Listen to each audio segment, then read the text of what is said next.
I ended up starting a nonprofit organization, which I struggled with, and I actually still struggle with. I wanted to be able to be a catalyst to help people to break out of what I believed were self-limiting boundaries. And, I really struggled with it a lot, to the point where, I didn't want to be doing it for the sake of profit. I wanted to do it for the sake of helping other people. And I shared that with a very good friend of ours who's a priest at the local church. And he asked me a very, very pivotal question. I said, Father, I don't want to do this for the wrong reason, and I keep putting it on the back burner. I keep pushing it off. And he said, have you ever thought that maybe God's trying to get your attention? And that was the one thing that I actually didn't think of. I thought I was being selfish. And, after a lot of prayer, I ended up starting my foundation. Of course, it's just me. I don't have anyone that works for it. Most of the endeavors that I do, I pay for out of my pocket. And, if I find a cause, there's a couple of the local children that are here that have really struggled.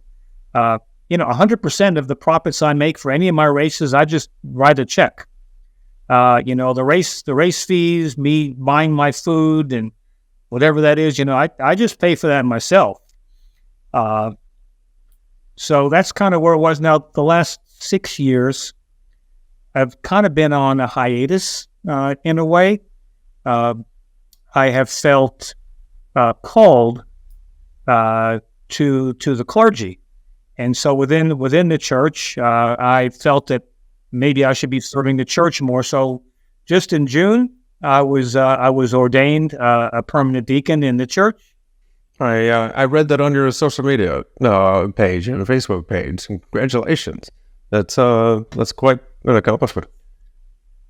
I told some people, I said, I get another wife, but I get to keep my old wife because now I'm married to the church. I get another boss. I keep my old boss, but because now I'm kind of working for the bishop. It pays nothing, but it's got some great death benefits, and it allows me to serve other people in a way that I'm real passionate about. I just had another conversation, and it was all circled around limitations and service, and it all. In fact, my friend and the conversation I was having with him, Eric, he was, everything in his life circled around service. How could he be of greater service? His partners, his fellow veterans, and the community in general, the homeless community of veterans, and it's great to have that as a core value. And because what he said, the feeling was, and I'm sure it's the same for you as it is for me, is it almost feels like a selfish act to be of service because it feels so good. Does that sound like the feeling you've had? It is. My second 100 miler, and I struggle actually to keep the emotion out. But my second 100 miler, I had raised money for a young boy locally here who had a leg amputated at 3 months old, and so I was raising money to try to help his parents, kind of help with things. I mean, obviously it's going to be challenging, for that family, and so we raised a few $1,000s. And it was a rails to trails event. So 50 miles out, 50 miles back. And, as you know, with a lot of races, you have crew, you have people that pace you and whatnot. And we were about 8 or 10 miles from the finish.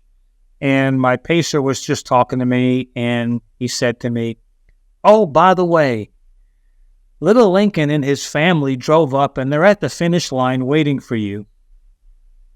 And then he looked at me. He goes, "You know what? I think you need to finish this on your own. He says, I'll see you at the finish line. He had taken off. Of course, by then, I had run about 92 miles. So the last 8 miles, I was kind of in my own thoughts. When I crossed the finish line, that little boy ran up to me with his prosthetic leg and wrapped his arms around me, and I just lost it.